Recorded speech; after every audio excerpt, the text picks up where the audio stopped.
शशांक ने सोचा था वो लगातार 30 दिनों तक सिमरन को इम्प्रेस करने की कोशिश करेगा। तो आज इसकी इस जर्नी का पहला दिन था। 15 जून बुधवार, पहला दिन।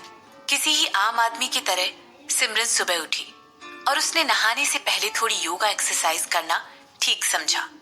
मगर ये सुबह किसी और आम सुबह से बिल्कुल अलग थी। आज सिमरन को अपने मेकअप पर थोड़ी एक्स्ट्रा मेहनत करनी होगी। आज उसे कंसीलर की थोड़ी एक्स्ट्रा लेयर लगानी होगी। उसकी आंखें काफी सूजी हुई थी। ऐसा लग रहा था कि रात भर उसकी नींद पूरी नहीं हुई है। और ये सच भी था। उसकी शशांक से जो भी बात शशांक के ऑफिस में हुई थी, उस वजह से ही सिमरन को रात में ठीक से नींद नहीं आई थी। सिमरन की रात बेहद परेशानी में गुजरी थी। बहुत कोशिश करने के बाद भी सोना उसे एक अत्याचार जैसा लग रहा था। वो बार बार करवटें ले रही थी, लेकिन उसका ध्यान पूरी तरह से शाम की बातों पर ही था। ना चाहते हुए भी वो शशांक के प्रपोजल के बारे में सोच रही थी। हालांकि उसने शशांक को तभी शादी के लिए ना कर दिया था। सिमरन ने तय किया कि वो शशांक के साथ खुद उन शेयर्स के बारे में कोई भी बात नहीं करेगी जो कि उसने कपूर इंडस्ट्रीज में लेकर रखे हुए हैं, बल्कि वो अपने किसी रिप्रेजेंटेटिव को शशांक से बात करने के लिए भेजेगी। और अगर फिर भी शशांक ने अपने कपूर इंडस्ट्रीज के शेयर सिमरन के नाम करने से मना कर दिया, तो सिमरन के पास प्लान बी था। उसका प्लान था कि वो बाकी छोटे छोटे शेयर होल्डर के पास जाएगी और उनसे उनके हिस्से के शेयर खरीद लेगी। मैम प्लीज मुझे माफ कर दीजिएगा। जो कुछ भी कल हुआ मुझे उसके लिए बेहद दुख है। दरअसल मेरी माँ ने कल कुछ ज्यादा ही खा लिया था और उनको इंडक्शन हो गया था।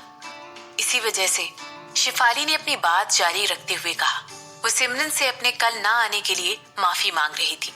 शिफाली सिमरन से अपनी बात कही जा रही थी, पर सिमरन कमरे से बाहर निकल गई। कोई बात नहीं, अब तुम्हारी माँ कैसी है? सिमरन ने शिफाली से पूछा।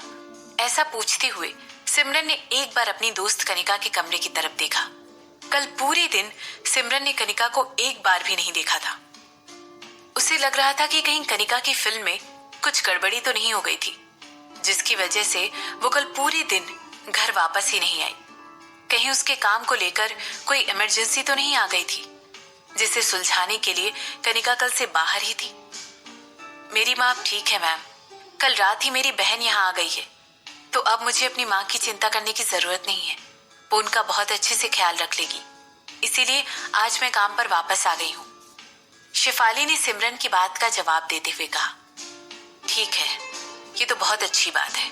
तो मेरे आज के शेड्यूल के लिए क्या क्या काम है? सिमरन ने कुछ कटे हुए फल और सब्जियां ब्लेंडर में डालते हुए शिफाली से पूछा। आज आपका स्काइप कॉल सुबह 9 बजे के लिए शेड्यूल्ड है। इसका मतलब ये है कि यहाँ के हिसाब से दोपहर के 1:30 बजे इस कॉल का पर्पस है आपको आपकी कंपनी के अपडेटेड स्टेट्स के बारे में बताना। इसके अलावा हमारी कंपनी के जो भी इंफ्रास्ट्रक्चर प्रोजेक्ट ऑस्ट्रेलिया और लंदन में चल रहे हैं, उनके बारे में आपको जानकारी देना। इस मीटिंग के बाद हमारी कंपनी के डायरेक्टर्स के साथ आपकी मीटिंग आज शाम 5 बजे के लिए शेड्यूल की गई है। कल रात मुझे कंपनी की लेटेस्ट एनुअल रिपोर्ट्स भी मिली है। वो उन कंपनीज की है जो आपने हाल फिलहाल में एक्वायर की है।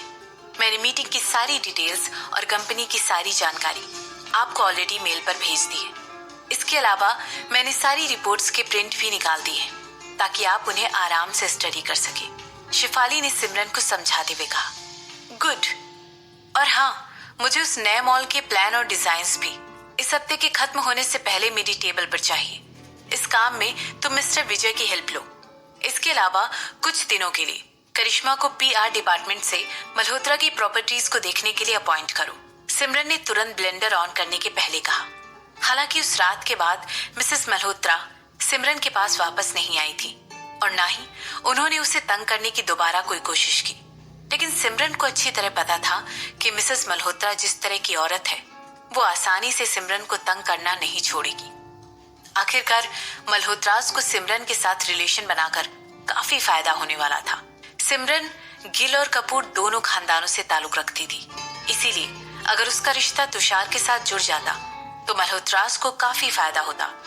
इसके अलावा सिमरन को कहीं ना कहीं यकीन था कि मिसेस मल्होत्रा सिमरन को वापस अपने खानदान की बहू बनाने के लिए कुछ ना कुछ प्लानिंग जरूर कर रही होगी। जो कुछ भी उस रात हुआ उसके बाद मिसेस मल्होत्रा को कम समझना गलत होगा। इसके बाद सिमरन ने ब्लेंडर ऑफ करते हुए शेफाली की तरफ देखा। एक बात और, सिमरन ने जानबूझकर बीच में खुद को रोका और अपनी सेक्रेटरी की तरफ देखा। फिर अपनी बात जारी रखते हुए कहा, कंस्ट्रक्शन इंडस्ट्री में भी काफी सालों से मल्होत्रा इंडस्ट्रीज का बुरा हाल चल रहा है। मुझे लगता है अब वक्त आ गया है उनसे बेहतर कोई उन्हें टेक ओवर करे। इसके अलावा हमें उन सारे बड़े प्रोजेक्ट्स में भी हाथ डालना चाहिए जिसमें मल्होत्रा इंडस्ट्रीज ने पार्टिसिपेट किया हुआ है। मिस्टर हसमुख को कॉल करो। मैं चाहती हूँ कि वो इन सारे बड़े प्रोजेक्ट के लिए प्रपोजल लिखने का काम करे और सारे प्रोजेक्ट की कोटेशन थोड़े कम रखें। मैं मल्होत्रास को बिडिंग करते वक्त सरप्राइज करना चाहती हूँ। समझ गए ना शेफाली? सिमरन ने शेफाली से पूछा।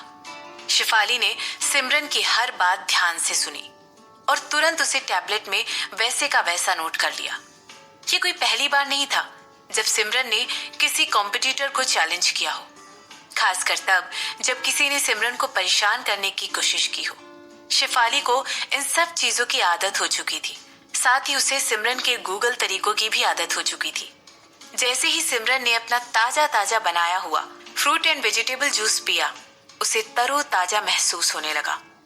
इसके बाद वो काम करने के लिए अपने लैपटॉप को लेकर बैठ गई। आखिरकार गिल ग्रुप ऑफ इंडस्ट्रीज के पास ऐसी काफी छोटी छोटी कंपनीज थी जिन पर ध्यान देना बेहद जरूरी था।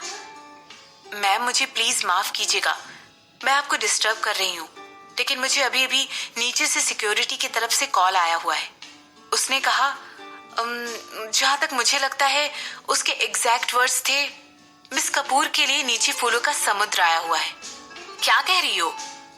मुझे लगता है तुम ठीक से सुन नहीं पाई हो। क्या तुमने कहा फूलों का समुद्र? सिमरन ने कंफ्यूज होते हुए कहा। मैम, आपने बिल्कुल ठीक सुना है।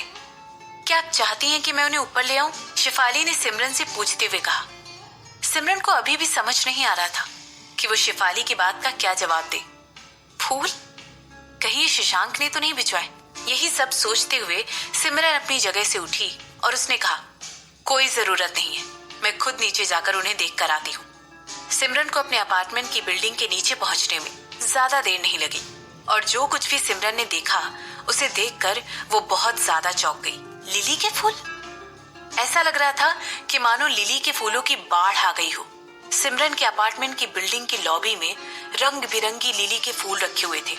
उन्हें बेहद खूबसूरती के साथ एक दिल के शेप में रखा गया था। इसके अलावा उन्हें एक 2 फीट लंबे स्टैंड से सपोर्ट किया गया था। उन लिली के फूलों में से बहुत ही मीठी खुशबू आ रही थी। जैसे ही सिमरन ने लिफ्ट के बाहर निकलते ही एक कदम बाहर रखा, लिली के फूलों की तेज सुगंध से मानो सिमरन की नाक पर हमला ही हो गया हो। सिमरन ने तुरंत अपनी नाक को कवर किया और उसकी आंखें बिल्कुल लाल हो गई थी। सिमरन, अचानक से फूलों के पीछे से शशांक मुस्कुराता हुआ बाहर निकला और सिमरन के पास आकर बोला, मैं तुम्हारे लिए कुछ लिली के फूल लाया हूँ, क्या तुम्हें ये अच्छे लगे?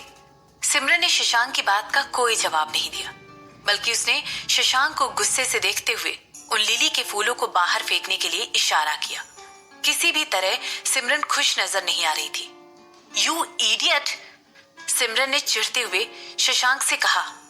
इस समय सिमरन का चेहरा गुस्से से लाल था।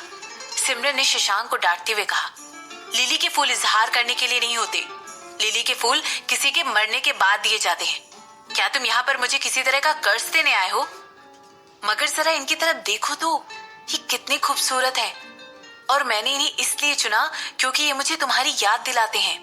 शशांक ने सिमरन की बात का जवाब देते हुए कहा। उसे जरा भी आइडिया नहीं था कि लिली के फूलों को किसी के मरने पर दिया जाता है। इसीलिए शशांक ने सिमरन से कहा, मुझे माफ कर देना, अगर तुम्हें ये पसंद नहीं आए तो तुम्हें क्या अच्छा लगता है? अपनी गलती सुधारने के लिए मैं तुम्हारे लिए दूसरे फ्रेश फूल भेज देता हूँ। मैं अभी रूपाली को कॉल करता हूँ। और सिमरन ने शशांक के चेहरे के सामने अपना हाथ हिलाकर रोकते हुए उससे रोका। शशांक, क्या है ये सब? तुम ये सब क्यों कर रहे हो? ऐसा कहते हुए सिमरन की आंखों में से एक के बाद एक आंसू गिरने लगे और उसका दिल बहुत तेजी से धड़क रहा था। मैं तुमसे शादी करना चाहता हूँ, आखिर तुम्हारी प्रॉब्लम क्या है? तुम रो क्यों रही हो? क्या तुम फूलों की वजह से रो रही हो? मैं नहीं जानता था कि तुम्हें ये फूल अच्छे नहीं लगते हैं। रुको, मैं अभी सिक्योरिटी से कहकर इन सारे फूलों को बाहर करवा देता हूँ। इडियट, मुझे किसी भी खुशबूदार फूलों से एलर्जी है, जैसे कि लिली। क्या तुम्हें याद नहीं? सिमरन ने शशांक के ऊपर चिल्लाते हुए कहा। शशांक की गहरी सोच में पड़ गया और अचानक से उसे याद आया कि जब सिमरन छोटी थी तो उसे फूल बिल्कुल पसंद नहीं थे। दरअसल उसे किसी भी खुशबूदार चीज से जिसकी खुशबू बेहद तेज हो उससे एलर्जी थी, और लिली जैसे फूलों की खुशबू बेहद तेज होती है। शशांक ने इस भारी गलती के लिए तुरंत खुद को कोसना शुरू कर दिया। इसके बाद उसने सिमरन से कहा, सिमरन, क्या तुम ठीक हो? जब शशांक सिमरन से ये सब पूछ रहा था तो उसने